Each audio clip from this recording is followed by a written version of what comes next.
Florida at Utah, August 31st. This is an 8 p.m. Eastern kick. The Gators upset Utah last season in the Swamp. Now Utah is looking to at least return the favor, earn a week one win at home. Two programs that are in different ecosystems a little bit right now. I don't think anybody is accusing Florida of being a championship contender, being a dark horse for the Heisman. Utah, meanwhile, is coming off back-to-back wins in the Pac-12 Conference Championship game. They were in the Rose Bowl last year. Where do you guys kind of stack up here on this early Utah-Florida matchup? How excited are you to watch this week one? It's really interesting, and this is a Thursday night kickoff, so this is going to be where all eyes of the nation are as we enter week one. And thinking back to the game last year, I think it came as a shock to a lot of people that Florida was able to hold on and actually knock off Utah. I know weather was a factor. I know, just Anthony Richardson kind of put the team on his back at a couple points in that game. Also looked very mortal at a couple points in that game as well. But Florida winning last year was maybe not a shock to people in Gainesville, but I think nationally wasn't expected to happen. So you go up to altitude, you go up to Salt Lake City for the rematch this year. Utah certainly has the more experienced team. And, we can argue who actually has the better Jimmies and Joes on the field from a recruiting standpoint or just like an actual production and college standpoint. It's very interesting to see that matchup play out. But Utah is certainly more experienced. I think the quarterback matchup, Cam Rising, I know there's been some questions that he has tried to definitively answer on his personal social medias about his availability at the start of the year, but I don't think there's very many people that would not take Cam Rising over Graham Mertz in the quarterback matchup. I know I'd certainly prefer to have Rising on my side. It looks like things are setting up for Utah to have a nice home opening win, but again, that's what we thought last year when they came down to the Swamp and Florida made sure they knew really quickly that SEC athletes are ready to go against the top of the best conference or the best in some of these other top conferences. Yeah, well, and I certainly thought that that was how it was going to play out for Utah as well. I certainly thought that Utah was going to go in there and get their playoff run started with a big win at Florida. And then what happened was a quarterback who previously had some holes in his game and, wasn't necessarily perfect in that game came out and shocked them, put his team on his back, and Florida wins. And so now we have a quarterback with some holes in his game who will be traveling to Utah. And hopefully for the Utah fans, that does not repeat itself this time in Salt Lake.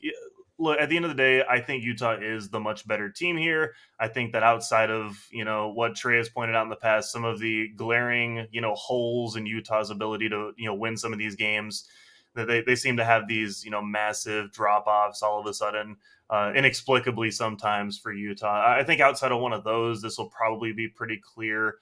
The line here favors Utah pretty heavily, so I think that's going to be a big factor as well. But look, I mean, this Utah team, like you were saying, Mitch, right off the start, back-to-back Pac-12 champions, back-to-back Rose Bowl appearances, back-to-back losses in the Rose Bowl to very good, Big Ten teams.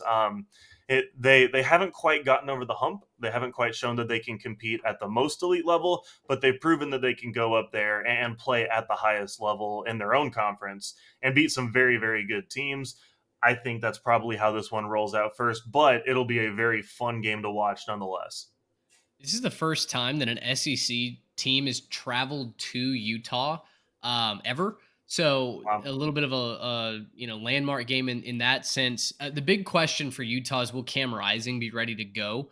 The ACL tear in the Rose Bowl last year, someone put out a report that, oh yeah, he actually suffered a setback. Now his availability for even the first half of the season might be in question. And Cam retweeted it with like a GIF going, "Oh, really? Like that's news to me." So, at least internally, it seems like Cam is on the right track still.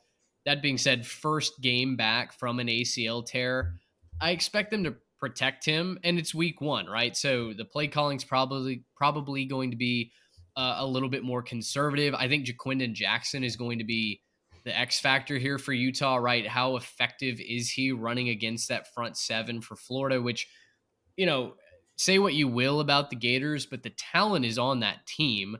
They've got some big old boys on that defensive line. That should be one of the strengths of their defense, if their defense really has any strengths this year. So I'm curious to see how Jaquindon does running against SEC men in the trenches to start the season.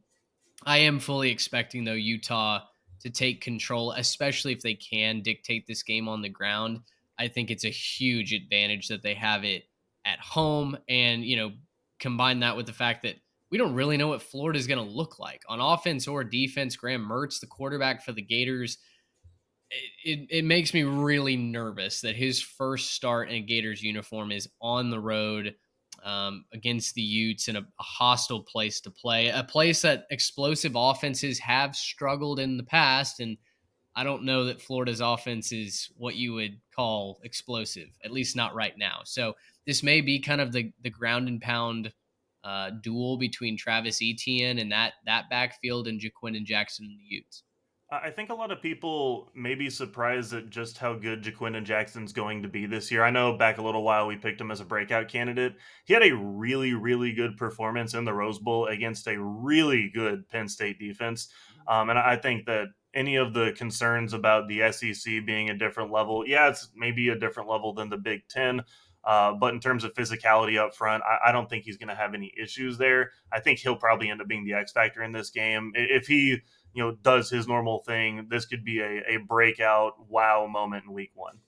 Yeah, their offensive line isn't going to be intimidated despite Florida, having some monsters up front. And yeah, I don't think Utah is going to be intimidated. They just know what they saw last year. Their coaching staff is really good at making adjustments, especially when they are used to not having the talent advantage in a lot of instances, and even in their own conference. So I think they'll be fine. I think this is going to be a really interesting test for both of them coming up the Thursday night. And man, it could really set Florida into a tailspin if they lose this game, right? They're trying to prove the doubters wrong. And if they come out and lay an egg on Thursday night in front of the whole country, that could be a very difficult situation. It's kind of what I expected them to do last year.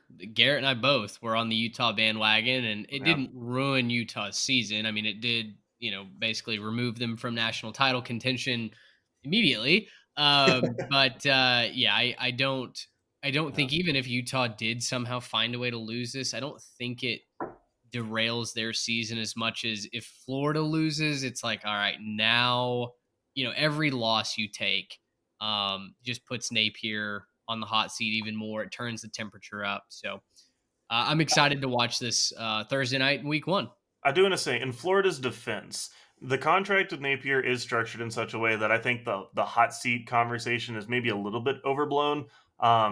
He's not probably going anywhere, even if he has a disastrous 2023 and 2024.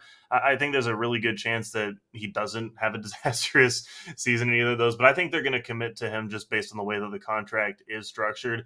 Additionally, I do think that no matter what happens here, there's so many new players on this team. There's so many new contributors and key faces around Florida's team that even if they go on the road and lose, which I think we would all expect them to do here, I think that's still and you hate to say it, but maybe a chance for some moral victories and some places to take some keys and say, like, hey, we played well, we played physical, we hung with them, that type of thing.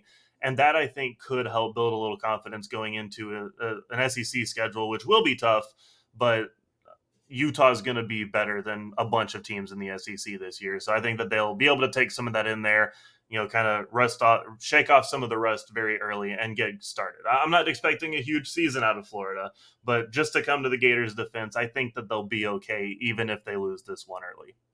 Yeah, nothing puts a smile on an SEC fan base like moral victories. So I would love to see how that goes over on the message boards. Gracious, how about that?